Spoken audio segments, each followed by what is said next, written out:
Tonight on Business Live, Ghana placed among 4 other countries in the world classified as highly vulnerable to debt default. Also, Finance Ministry reschedules 2022 mid-year budget review with a statement expected now to be delivered on the 25th of July. We'll hear from a Deputy Finance Minister on this development.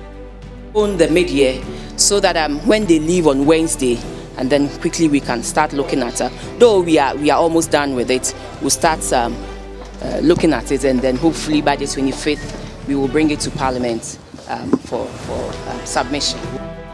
We're live in Parliament, where we're also expecting officials of the IMF to have commenced engagement with members of the Finance Committee. Plus, a demand for fairness as Cocoa Board flags European buyers as syndicates for lower cocoa prices, shortchanging farmers in the SAP region. As we speak today, there's deficits of cocoa in Ghana and Cote d'Ivoire. Still, prices are down. Now we have a deficit, shortage of cocoa in Ghana and Cote d'Ivoire. Still, prices are down.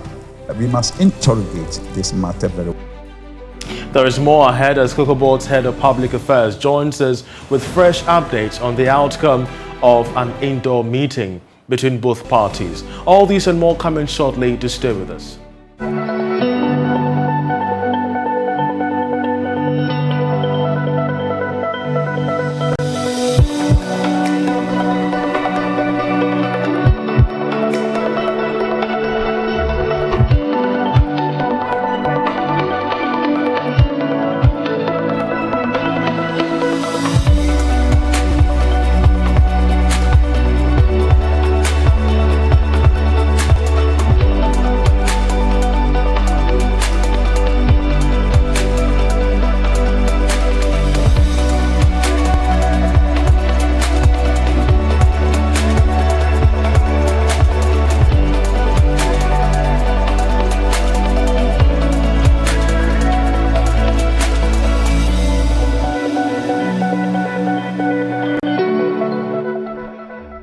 Hello and welcome, I'm Charles Ayitey. Tonight, Ghana's rising debt stock is still getting some bad review on the international stage. This was after a new debt assessment by Bloomberg put Ghana as highly vulnerable to default, placing it among 5 countries in the world. But could this development actually increase the debt servicing costs for Ghana in the coming months?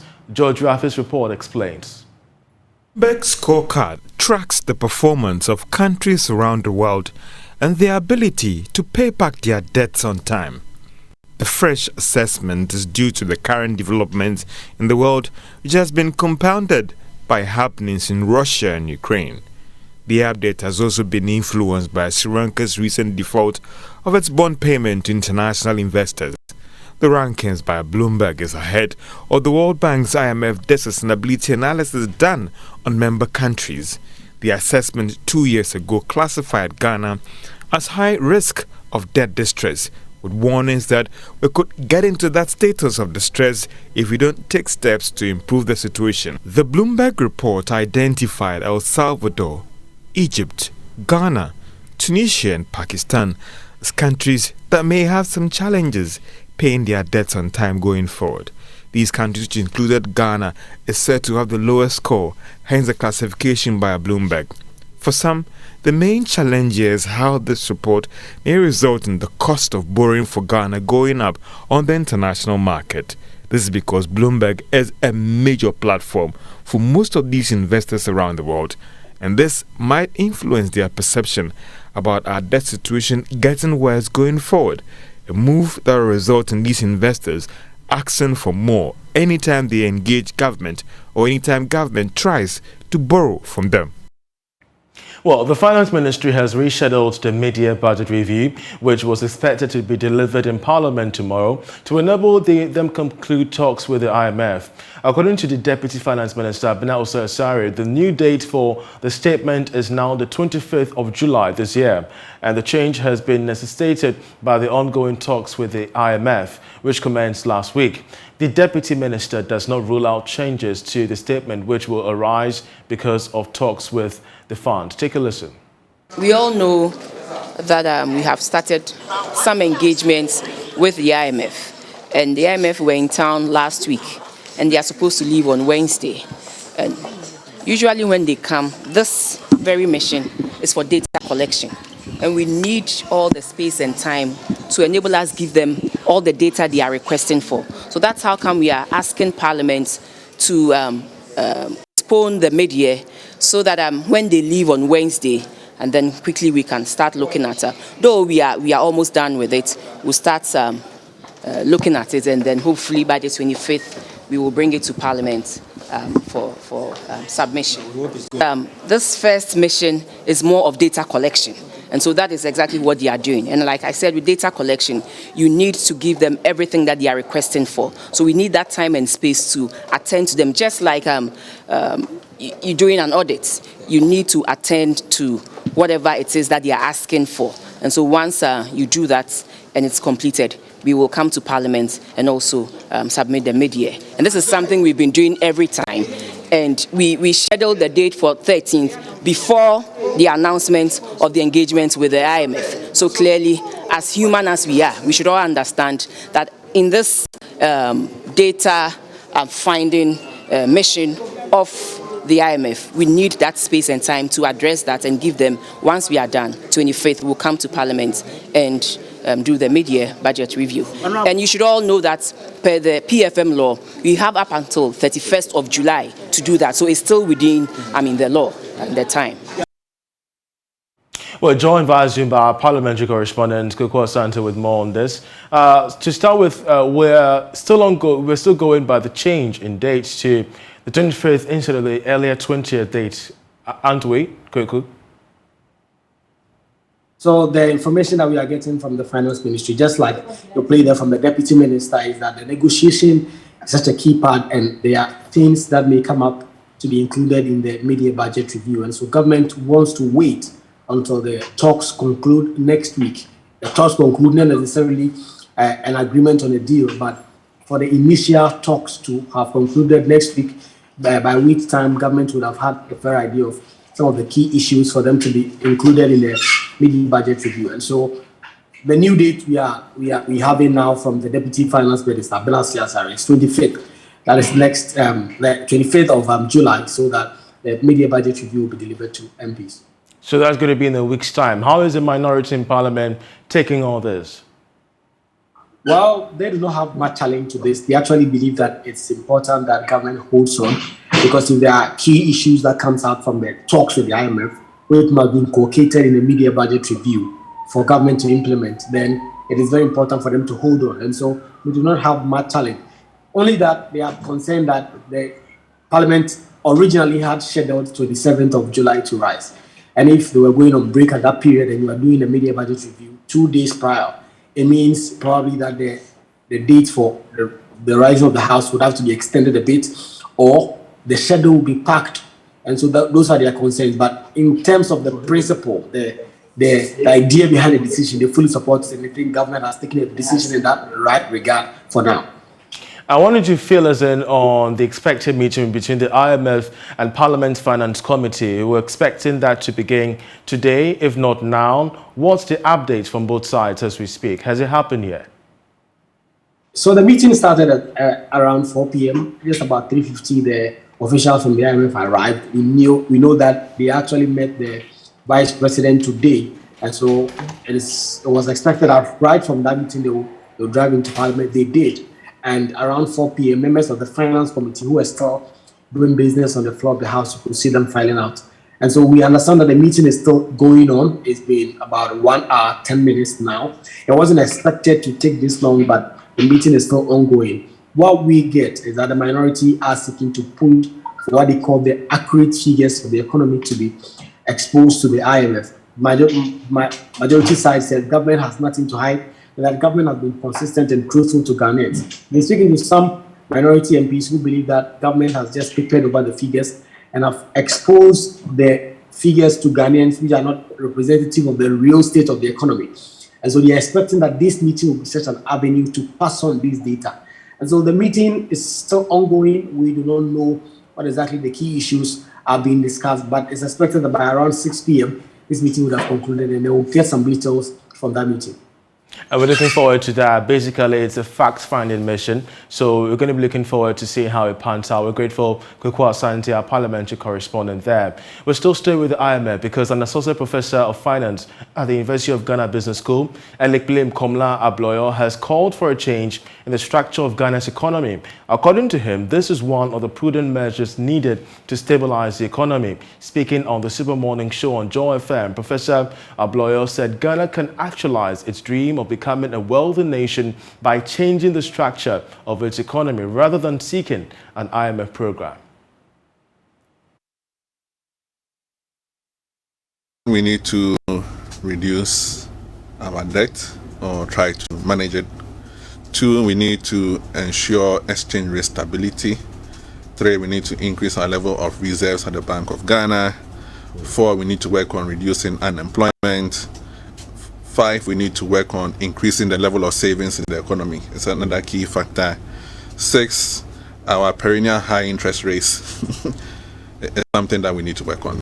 Okay. So can your engine tell us, for example, by how much we would need to reduce our debt?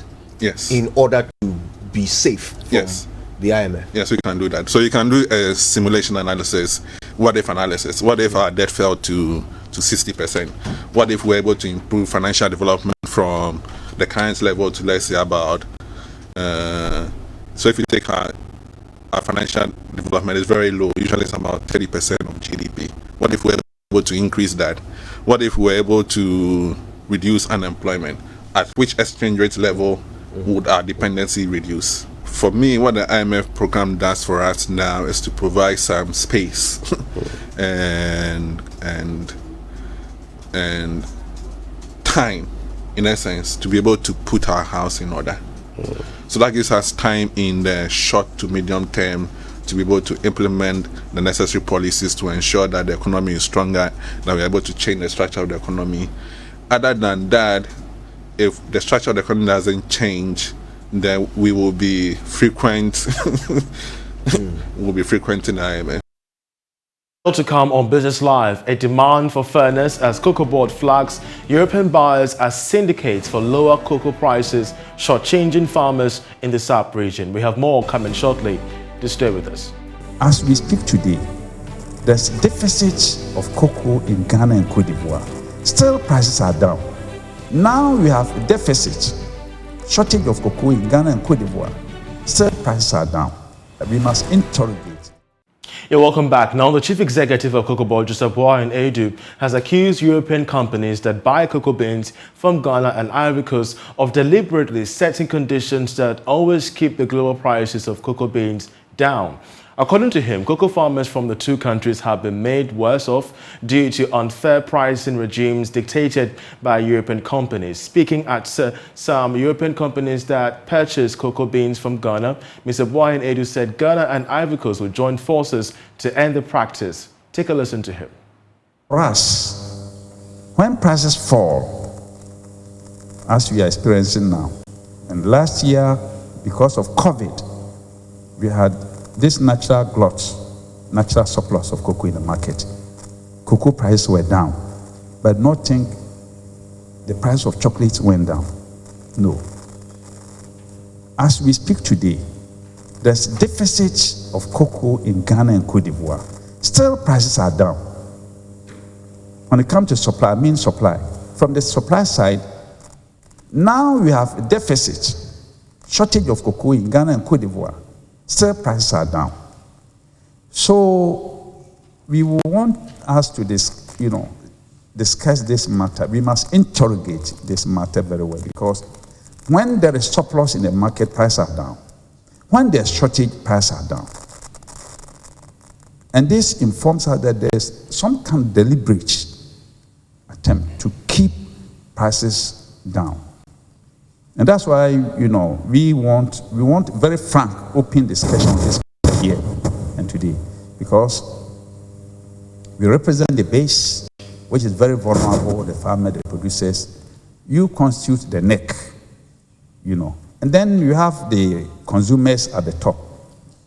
And we believe that the base is not getting its remunerative reward for what it produces. And I don't think the consumers are also getting the best from low prices. If you should keep prices low, then it means the price of chocolate should all go down across the globe. But we've also not seen that.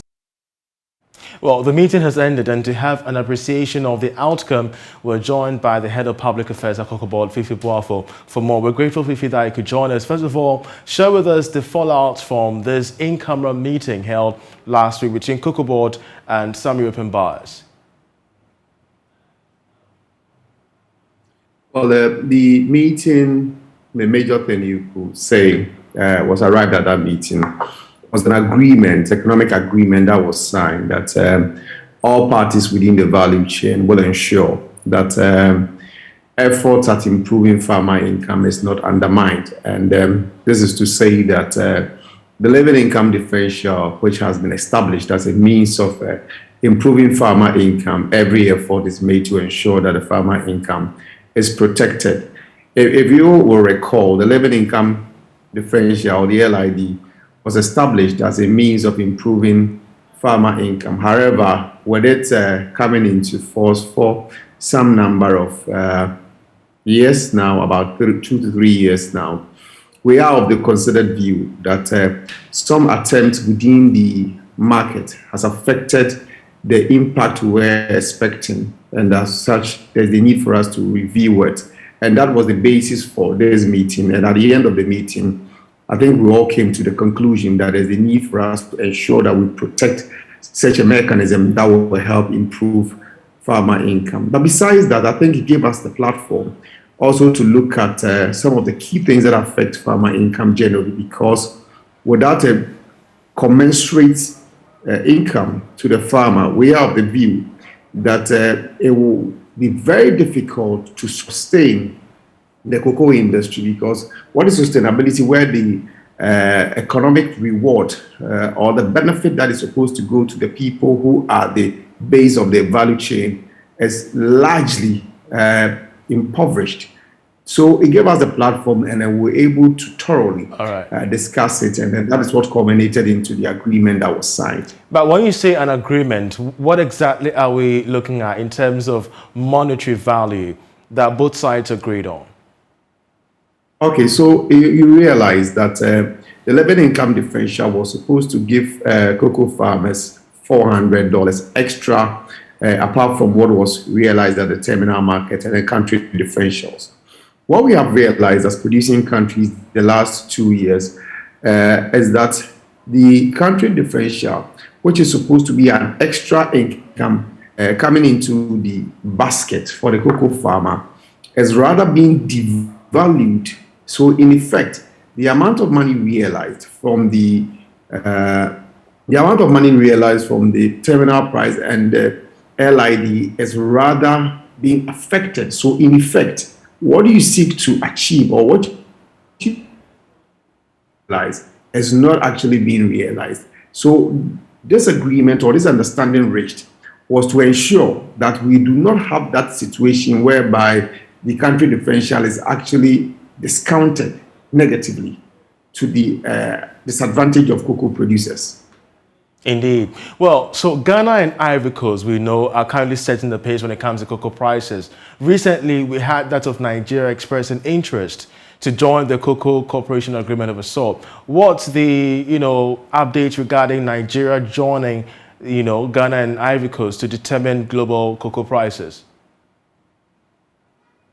Well, there are some structures that helps a country that wants to be part of this arrangement. And the initial discussion between Ghana and Nigeria, what has happened is that we've given them information on exactly what they are supposed to do, which, per our understanding, they are studying. So after studying, they will be able to advise their government going forward. Of course, the Côte d'Ivoire Ghana Cocoa Initiative is also there to also guide them through the process, and my information is that that is also ongoing. It's our expectation that after thorough analysis or discussion on how to proceed going further, they will be able to come on board as early as possible, so that at least we have a stronger voice in pushing out some of some of the issues like what we are discussing presently. And we're going to be keeping an eye on this development, especially as we seek more information and clarity from you. Fifi Boafo, grateful that you could join us. He's Head of Public Affairs at Ghana Cocoa Board. Well, you're still watching Business Live. I mean, that'll be it for the bulletin for today, but I'll leave you with international business summaries, after which we bid goodbye.